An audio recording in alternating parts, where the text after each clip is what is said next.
সবাই ভালো আছো। তো এই দেখো আমার হাতে দেখেছো চালতা। আজকে আমি বানাবো চালতার আচার। সেই জন্য আমি এখানে 4টে চালতা নিয়েছি। তো চালতাটা আচার করব, ভিডিওটা তোমাদেরকে শেয়ার করব।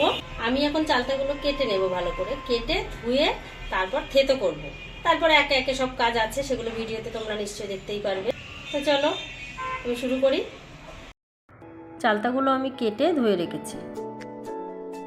চালতাগুলো থেতো করে একটা পাত্রে তুলে নিয়েছি। এবার আমি একটু হলুদ মাখিয়ে নিচ্ছি।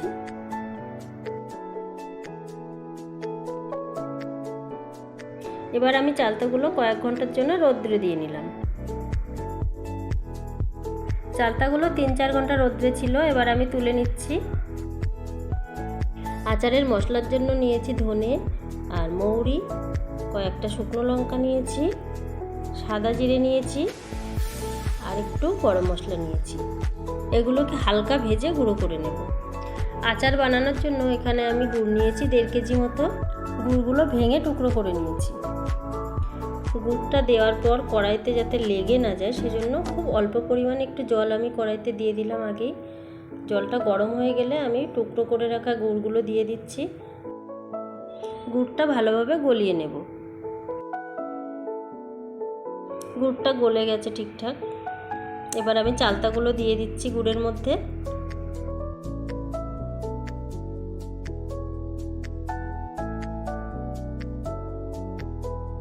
চালতাটা দেওয়া হয়ে গেলে আমি গুড়ের মধ্যে ভালো করে মিশিয়ে নিচ্ছি চালতাটা নাড়াচাড়া করে। এবার আমি একটু লবণ দিয়ে দিচ্ছি, কারণ আগে আমি রোদ্রে দেওয়ার সময় লবণটা দিইনি, সেই জন্য লবণটা এখন দিচ্ছি। লবণটা ভালো করে মিশিয়ে নেব। আচারটা রেডি হতে আমার অনেকটাই টাইম লাগবে, তো মাঝে মাঝে আমি নাড়াচাড়া করে নিচ্ছি। এভাবে অনেকক্ষণ ফোটার পর চালতা থেকে যে জলটা বেরিয়েছিল সেটা শুকিয়ে আমার এই অবস্থায় এসেছে। আগে থেকে ভেজে গুঁড়ো করে রাখা মশলাটা আমি এবার দিয়ে দিচ্ছি।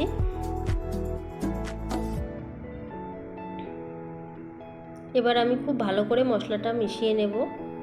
নাড়াচাড়া করছি, খুব ভালো করে মিশিয়ে নিচ্ছি। আচারটা বানানো হয়ে গেছে, এবার আমি গ্যাস অফ করে নামিয়ে নেব।